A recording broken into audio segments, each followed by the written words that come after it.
राम कृष्ण हरे।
रूपे पाहता मेचुनी सुखे जादू सुखे जाने साजे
तुम्हासी भजारे विठ्ठला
सांगते तुम्हासी भजारे विठ्ठला सांगतो तुम्हासी भजारे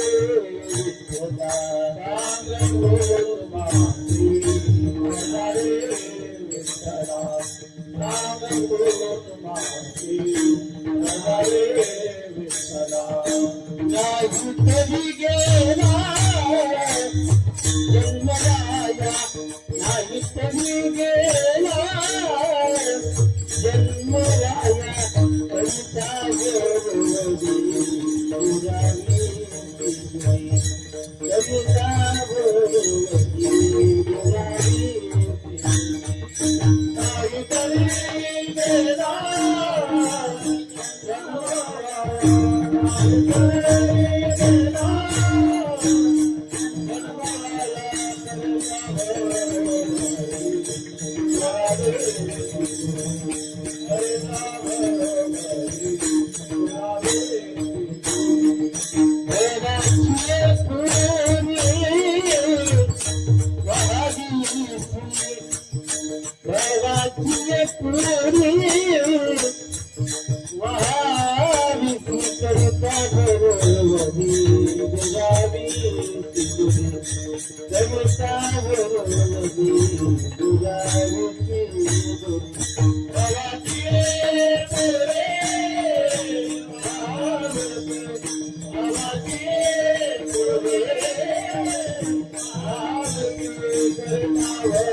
सांगतो तुम्हासी भजारे विठ्ठला नाही तरी गेला जन्म वाया करिता भरोवरी दुरावी सिंदरी आची परी वहाविसी काही न लगे एक भावची कारण तुका म्हणे आन विठोबाची करिता भरोवरी दुराविसी दुरी भवाची पुरी वहाविसी विठ्ठल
सांगते तुम्हासी भजारे विठ्ठला नाही तरी गेला जन्म वाया करिता भरोवरी दुराविसी दुरी भवाची पुरी वहाविसी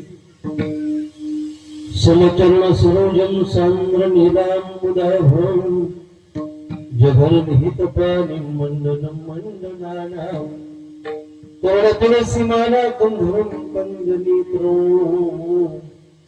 सदयदवदहासं विठ्ठलं चिन्तयामि पांडुरंगा कुरु प्रथम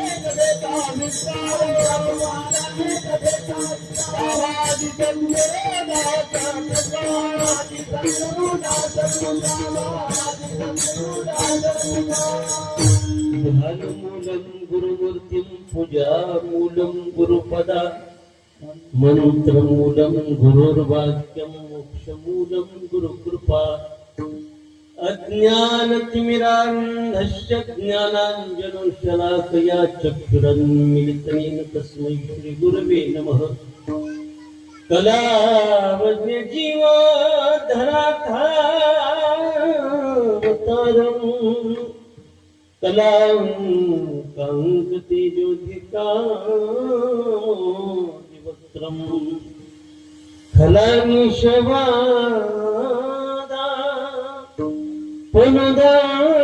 पुनदाहरदक्षं समाधिस्थमूर्तिं भज ज्ञानदेवं नमो सद्गुरु तुकया ज्ञानदीपा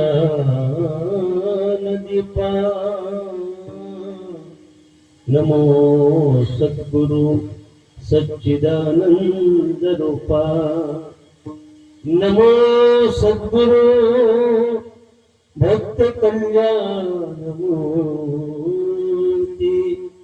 नमो सद्गुरु भास्करा पूर्ण कीर्ती मस्तक माझा पायावर मस्तक माझा पायावर राहे निरंतरी संताचा राहे निरंतरी संताचा राहे निरंतरी संताचा राहे निरंतरी संताचा राहे निरंतरी संताचा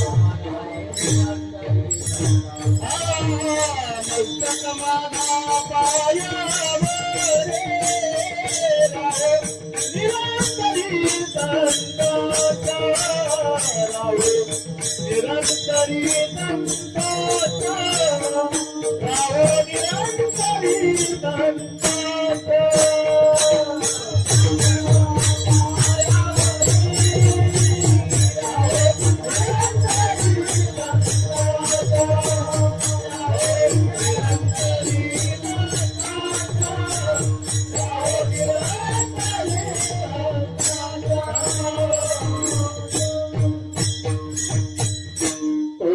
ज्ञानेश्वरा करुणाकरा दयाळा तुमचा अनुग्रहला धनो पावन झालो चराचरी मी कळा कुसरी काहीच नेणे बोलतो वचने अति भाविका एका जनार्दनी तुमचा दास त्याची आस पुरवावी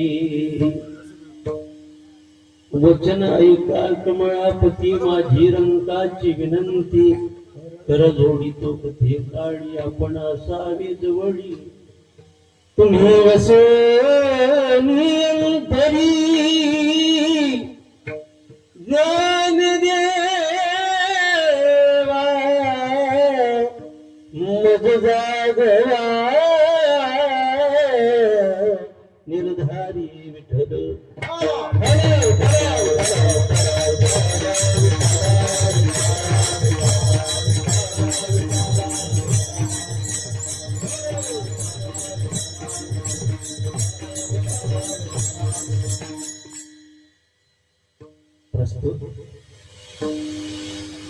इको बंद करा आता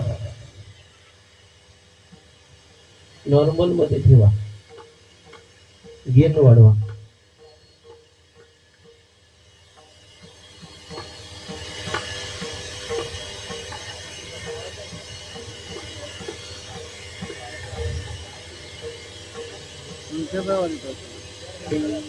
बंद करावं लागेल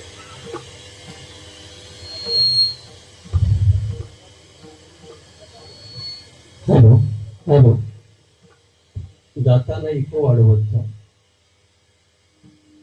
विठ्ठल विठ्ठल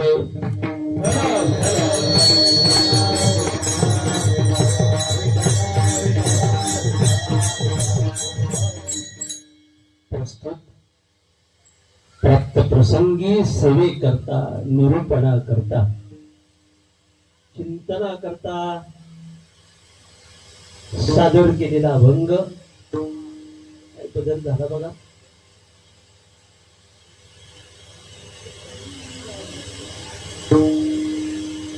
निवडलेला अभंग जगद्गुरु संत तुकाराम महाराजांचा आहे या अभंगाच्या द्वारे संत श्रेष्ठ तुकाराम महाराज आपल्याला आपल्या कर्तव्याची जाणीव करून देणारा हा अभंग आहे विठ्ठल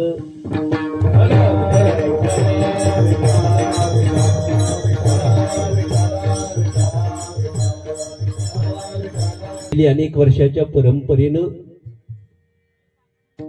संपन्न होत असलेला हा अखंड हरिनाम जप यज्ञ सोहळा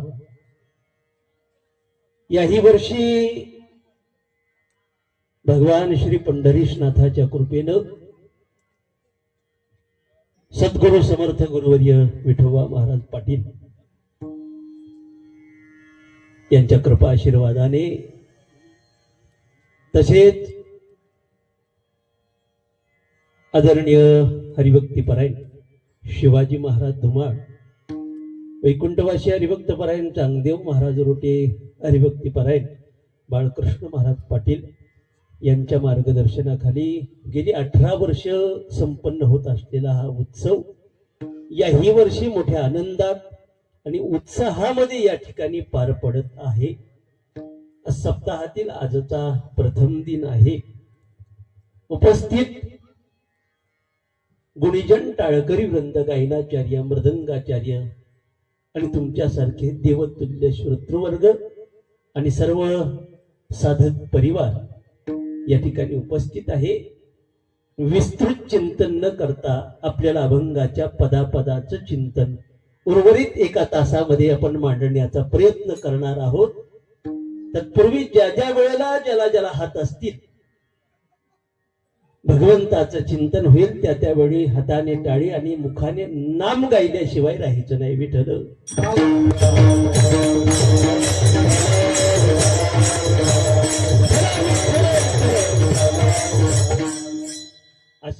शेवटपर्यंत झाली पाहिजे. तुम्ही अशीच टाळी इमानदारीमध्ये शेवटपर्यंत वाजवली, इमानदारीत कीर्तन 10:30ला सोडणार. पण जर टाळी वाजवण्यामध्ये कंजूसपणा केला तर कदाचित 10:30चे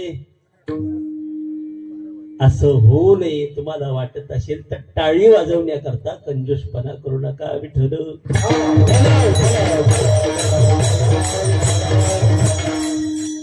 अभंग संत तुकाराम महाराजांचा आहे, अगदी सर्वांच्या परिचित, मुखातील मुखोद्गत असणारा. पण सद्गुरु कृपेनं, गुरुकृपेनं माझ्या बुद्धीला जे काही आपणा समोर तासाभरामध्ये मांडण्याचा प्रयत्न करता येईल, मी मांडण्याचा प्रयत्न करेन. सांगतो या पदानं या अभंगाची सुरुवात आहे. थोडं लक्ष नीट द्या. सांगतो या पदानं या अभंगाची काय आहे सुरुवात आहे. मी थोडासा वेगळ्या पद्धतीने अभंगाची मांडणी करतो. सांगतो, माझा पहिला प्रश्न आहे, सांगावं कोणी? सांगावं कोणी? त्याला मी उत्तर देतो, ज्याला कळलंय त्यानं सांगावं. एका मोठ्या महात्म्याच्या मुखातलं वाक्य सांगतो. खरं बोलू का, ज्याला कळलं ते बोलायला सुद्धा ते तयारच नाही. त्याला ते सापडलंय, तो बोलेलच कसा?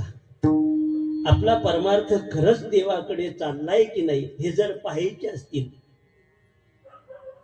तर 3 गुण आपल्याला समोर दिसून येतात. एक, आपलं जेवण कमी होतं, आपलं बोलणं कमी होतं आणि आपली झोप कमी होते. आता हे एखाद्या पेशंटला पण होतं बरं का, मग तो पण चाललाय देवाच्या.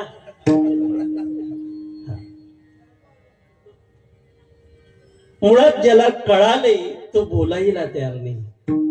तो शांत आहे, गिरी कपाटी हिमालयाच्या गुहेमध्ये निवांत अगदी तो शांततेने तो आनंद घेतोय.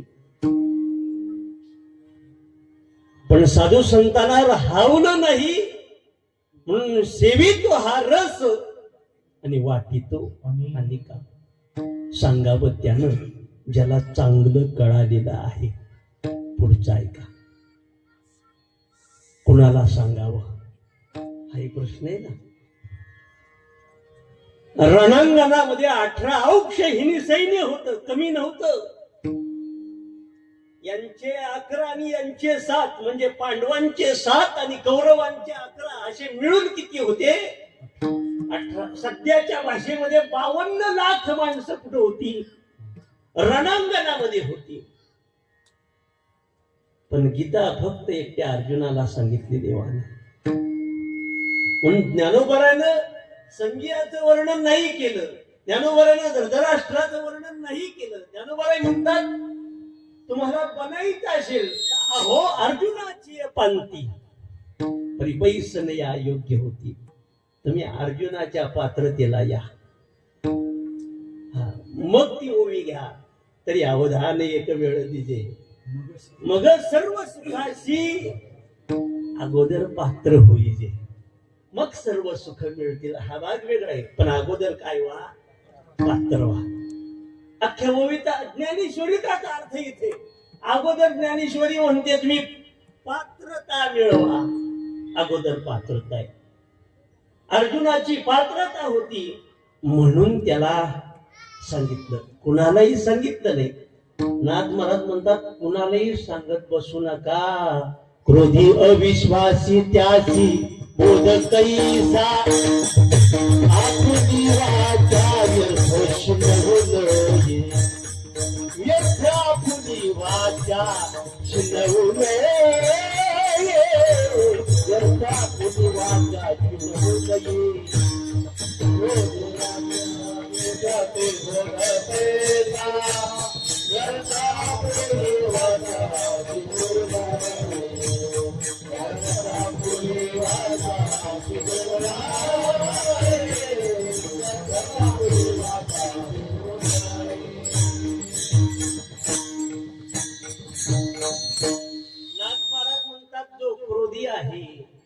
जो अविश्वासी आहे, आवाज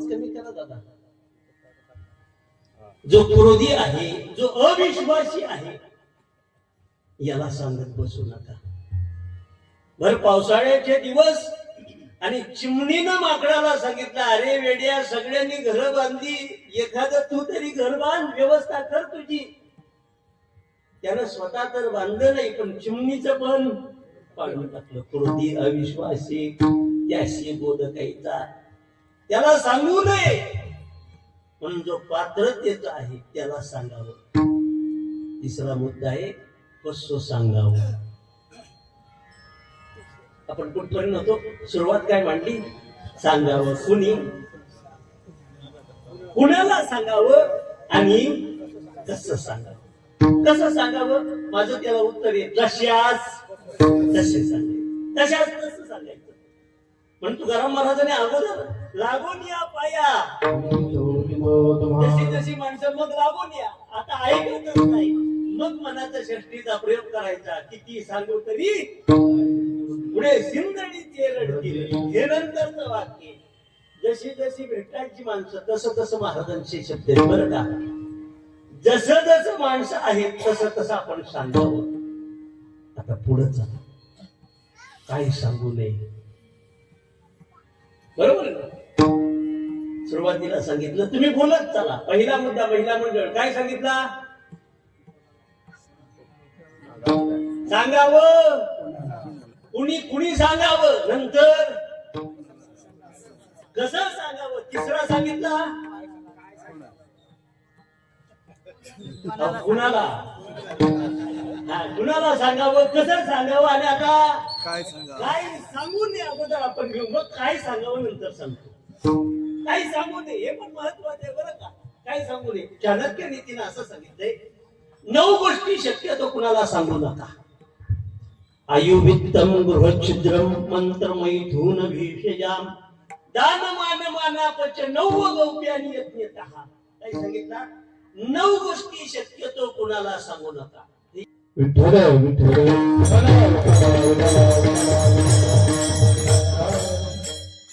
एवढ्याच आवाजात कीर्तन आहे का? उगाच तुम्ही नंतर जगाल हे बरोबर येतच वाढवत चाललं काम.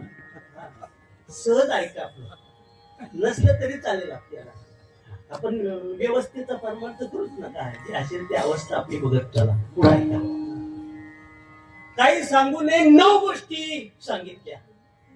आयुवित्तम गृहच्छिद्रम मंत्र मैथुन भेषजाम दान मान मानापच 9 गौप्यानी यज्ञतः. काय सांगितलं? 9 गोष्टी. आयु, आपलं वय शक्यतो कुणाला सांगू. आणि खरं बोलू का, ही जुनी मंडळी आहे ना, ही जुनी मंडळी खरं वय सांगत. विचारा तुम्ही त्यांना. वय जर तुम्ही त्यांना विचारलं ना तर ते वाढून सांगणार. असणार 70चे, तुम्ही बाबा 81. बाबाला सांगायचंय अजून मी. हा त्याचा अर्थ आहे. पण जुनी मंडळी वय वाढून सांगतात आणि तरुणाला विचारलं ना ते वाढलेलं वय काय सांगतात, 35 असतात ना 19 सांगतात. वय कोण तसं कोण सांगतच नाही. मुळात इथे विषय आहे अध्यात्माचा, शरीराचा विषय नाहीये. वय आपलं कुणाला सांगू नये. पहिला मुद्दा आयु वित्तम, जवळ असणे. काय म्हटलं? आपल्या जवळ असणारा पैसा कुणाला सांगू नये. एकनाथी भागवतामध्ये पैशाचे 15 अनर्थ सांगितले. त्याच्यामध्ये एक अनर्थ सांगितला, मुख्य धनापाशी वसते चोरीची वस्ती. चोरीची भीती आहे म्हणून आपल्या जवळ असणारा पैसा कोणाला सांगू नये. हे जुना काळ होता. 2 व्यापारी मुंबई सारख्या शहरामध्ये निघाले. जवळ 20-20 हजार रुपये घेतले. जुना काळ आहे. प्रवासाला निघाले. आता माहिती नव्हती, प्रवास पायी होता, गाडी नव्हती. म्हणून गावातल्या त्याने शेठला विचारलं, आम्हाला रस्ता माहित नाही, आमच्या बरोबर तू येशील का?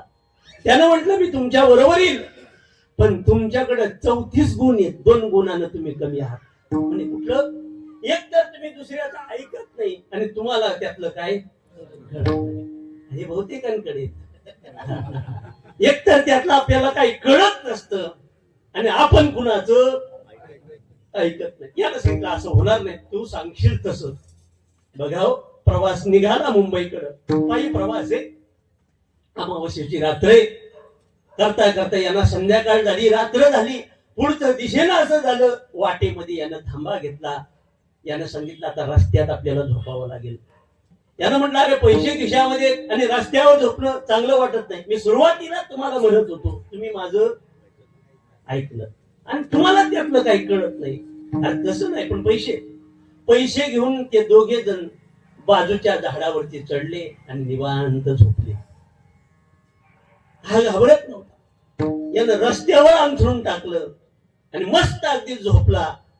काही कर्मधर्म संयोग असेल, पलीकडच्या गावातून चोर चोरी करून त्या रस्त्यानं चाललेले आणि एका चोराचा पाय नेमका याच्या शरीराला अंगाला स्पर्श झाला आणि चोरानं म्हटलं काहीतरी मला हालचाल जाणवली, खाली काहीतरी स्पर्श मला झाला.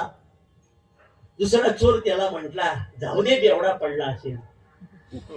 कोण म्हटला? म्हणजे चोर पण बेवड्याला किंमत देत, असा त्याचा अर्थ आहे. जाऊ दे, एखादा दारुडा पडला असेल, पुढे त्याच्या नादी लागतो. आता दारुडा बेवडा म्हटल्यानंतर खालच्यानं गप्प बसावं ना. यानं म्हटलं दारुडा कुणाला म्हणतो? चोरानं म्हणतोय झोपलेला. अरे बुवा आहे बुवा, माळ आहे गळ्यामध्ये, असं त्या चोराला सांगतोय. चोर म्हणतात बुवा मग सोडून दे, काय असं नारळवाणी चाललं असे चोर मध्ये काय असेल म्हणे याच्याकडे असू, सोडून दे म्हणे याला. ए तुला बुवा धोत्रावर असा वाटू नकोस, बुवाला 20,000 घेऊन झोपलाय, 20,000. कुणाला सांगतोय? चोर म्हणतात बुवा आणि 20,000 घेऊन रस्त्यात झोपल का? एकटा नाही झोपलो, पलीकडे दोघे. मला सांगा, चोरांना ऐकून घेतलं, त्यांचं चांगलं स्वागत केलं का? आपल्या जवळचा पैसा सांगू नये, खरंच सांगू नये. हा, आणि काय सांगू नये? सांगितलं तर त्याच्या मागे बरीचशी कारणे. त्यानं लोभ वाढतो, अहंकार वाढतो, ज्या ज्या गोष्टी आहेत. म्हणून हे धन अनर्थाचे मूळच सांगितले मुळात. पण आयुवित्तम गृह छिद्रम, आपल्या घरात होणारी भांडणं कुणाला सांगायची नाही. त्यातल्या त्यात शेजारणीला अजिबात नाही. शेजारी म्हणजे परोपकारी. ती पलीकडे गेली की व्याजाने ती आपल्याकडं व्याजाने. हा, आणि मुळात ती घरातली भांडणं दुसऱ्याकडे नेतात कशाला? काय आपटाईची भांडी ती आपल्या घरात 4 भिंती त्यात, पलीकडं भांडण नेऊ नका. तुम्हाला वाटतं का लोकांना तुमचं चांगलं व्हावं? शक्यच नाही. तुमच्या घरात जेवढं भांडण होईल तेवढा पलीकडच्याला आनंद येईल.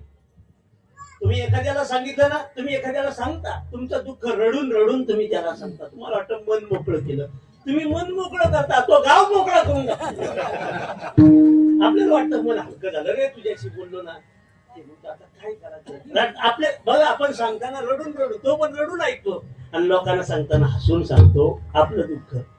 ग्रह छिद्रम, घरात होणारी भांडणं कुणाला सांगू नये.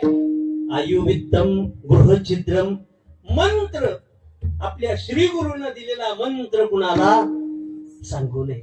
सांगू नये तो आयुवित्तम गृह छिद्रम मंत्र. मैथून केलेलं मैथून कुणाला सांगू नये. भेषजाम, आपलं औषध कुणाला सांगू नये. लहान मुलांना सांगू नये. उगाच औषध हाताला लागलं एकाचे 2 होण्यापेक्षा भेषजाम, औषध कुणाला सांगू नये. नंतरचा ऐका, दान मान मानापच, केलेलं दान, मिळालेला मान आणि झालेला अपमान. केलेलं दान अजिबात सांगू नये. निस्वार्थेनं दान करावं, निस्वार्थ दान. 11 रुपये द्यायचा आणि 4 वेळा त्या माईक वर सांगायचं अरे ओरड, अरे ओरड. आपण देतो. या दातृत्वामध्ये एवढी शक्ती. दाता भगवती मानवा, हा दुर्लभ आहे तो दाता. हा, तुम्ही देताय ना, हे दान म्हणजे सामान्य नाही बरं का. तुम्ही या नाम सप्ताहाला जे काही 11, 20, 21 काही जे काही रुपये देत असाल त्यानं फार मोठं पुण्य आपल्या पदरात पडत असतं. म्हणून ऐका, आपण जे दान कराल शक्यतो ते दान कुणाला सांगू नका. मिळालेला मान कुणाला सांगू नका. मला रायगड भूषण भेटला, मला हा भूषण हे अजिबात कोणाला सांगू नका. मिळालेला मान आणि झालेला अपमान या गोष्टी 9 गोष्टी कुणाला सांगू नये. पण काही गोष्टी सांगितल्याशिवाय राहू नये, ज्याच्याने या समाजाचं हित होईल. ऐक रे जना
टाळी वाजवा त्यांच्याकरता.